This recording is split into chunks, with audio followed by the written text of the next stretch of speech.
decided it might be fun to take a video of my commute to work. One of the reasons for that is that I have about an hour on the road every day to get to work and an hour back. And I think a lot of people don't long distance cycle commute because they're afraid of the traffic issues and stuff, and they try to avoid it, or they don't think it's possible to do. I think it can be done, and I think it can be done safely. I think it's actually kind of fun, scenic in places too. So I thought it would be fun to take you along for the ride, and maybe this might convince you to try it yourself.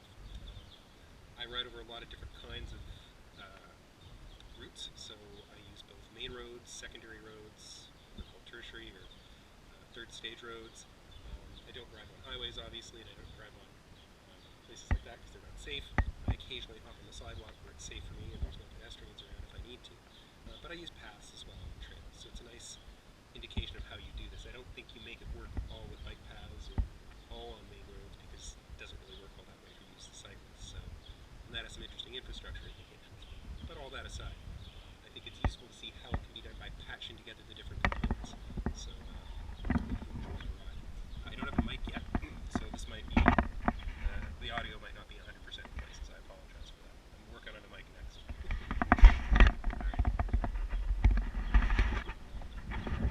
So, yes, strap you to my head. I tried out a couple of different options on this. I found the head mount was the most useful and had the least of this weird clicking noise that got made whenever I mounted the camera to the frame of the bike. So somebody told me it had something to do with the wind. I don't exactly know. The upshot is, when I've done it like this, you tend to get rid of that crazy annoying clicking noise. You do move around wherever my head moves, and because I'm in traffic, it's going to be moving a lot, so I apologize for that part. But for the most part, you get a relatively smooth picture ride, which is nice. Alright, so first things first, let's adjust the mirrors, or get ourselves out of here. I tend to have one set so I can see it when I'm sitting slightly bent forward, and then one when I'm sitting up. It will allow me to see what I need to see. It's a little bit harder to test there, but I think that's good. Okay, so our first stop is Hallam.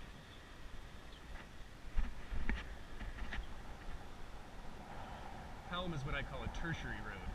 It's short, relatively small, and low traffic. This is Ossington. It's what I'd refer to as a solid secondary road.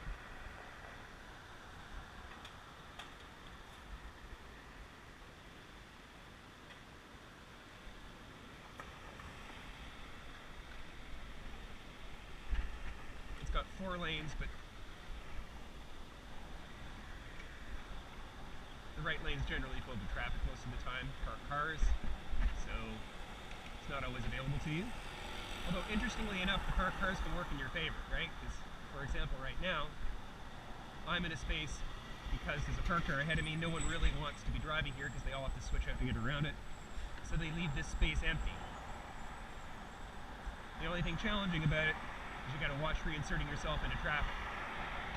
Most accidents happen at intersections, statistically speaking, for cyclists. I think it's generically good to think of that not just as intersections, but as access points. Wherever anybody can enter the road that you're driving on. They present a risk to you.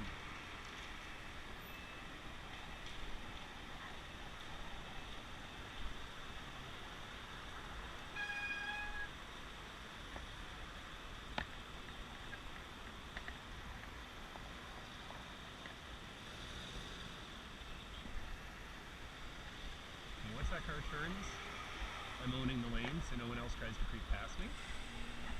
Lights change. I got a bus behind me, so I'm going to pull over a little bit. Let the bus clear the intersection.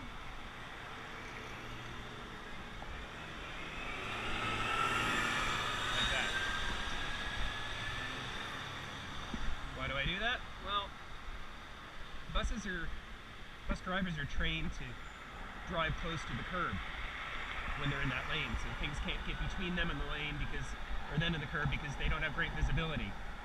The problem is, however, that means they're driving very close to the curbs. There's really no room for you. Since a bus will generally tend to squeeze me out, I let them go where I can. So this is a good secondary road in my opinion, Ossington. The pavement's been recently redone, which is nice. There's a de facto bike lane here on the right behind all the parked cars. It thins out every once in a while, but there it is.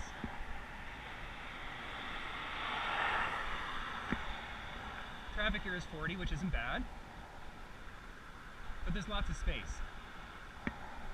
This might be a good time to sort of revisit, for you the first time, how you stay safe on the road. It's a combination of a couple of things.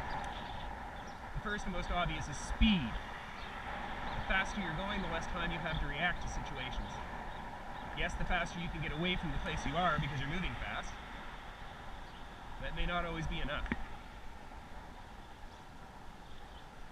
So speed is one way you can influence your safety on the ride. Slow it down where possible. Okay. Speed is the first factor. Visibility is the next.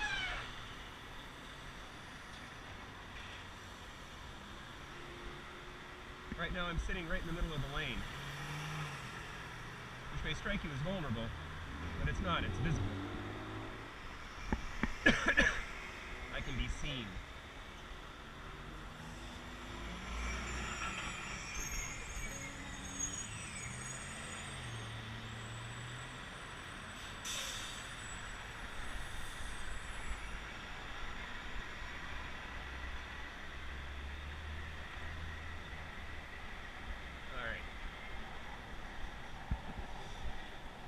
Davenport, another secondary road, feeder. If you want to avoid the main roads, a lot of secondary traffic gets pushed here. Got a nice bike lane. But no, it's the wide road that helps you here, really. What? Let's do this.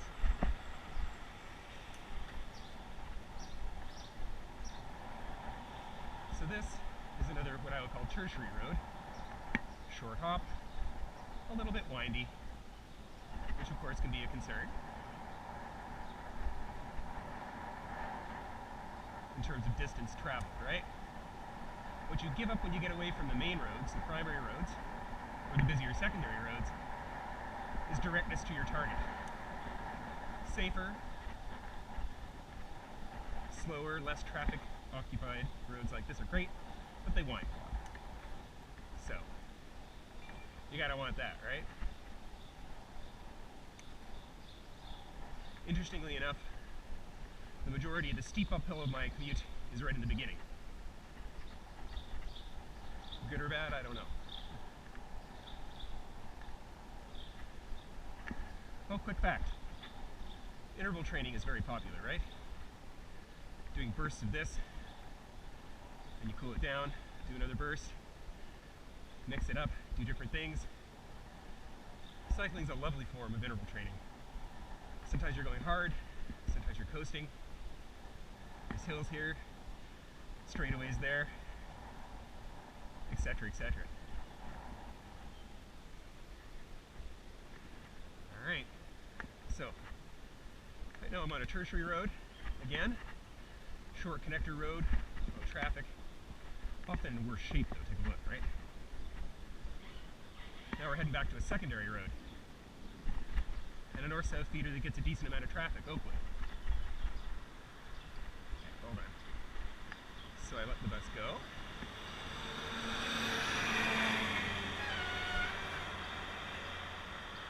So, let the traffic pass you. Oh yeah. So what are the safety factors? Let's go over those as a list, and we can do them as we ride. So first is speed. Second was visibility. Third is predictability. Be where you're supposed to be on the road. Don't break the law, basically. Or at least any more more so than you should have to. You know, that kind of thing.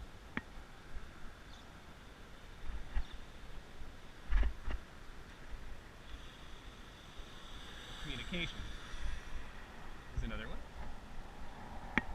Speak to people. With your hands, with your eyes, with the tilt of your head, whatever.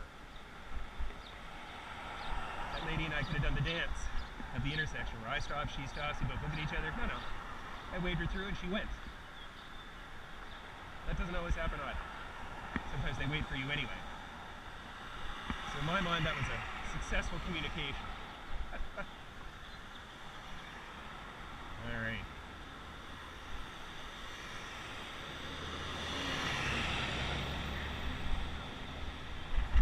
Oh.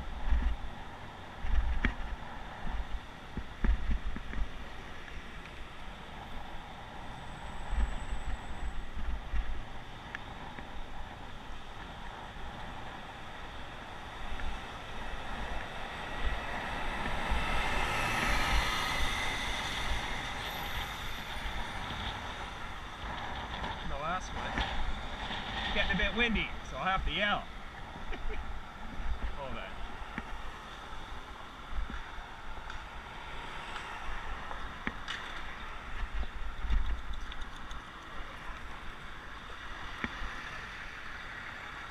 The last one I haven't named yet. It's relative positioning, I think.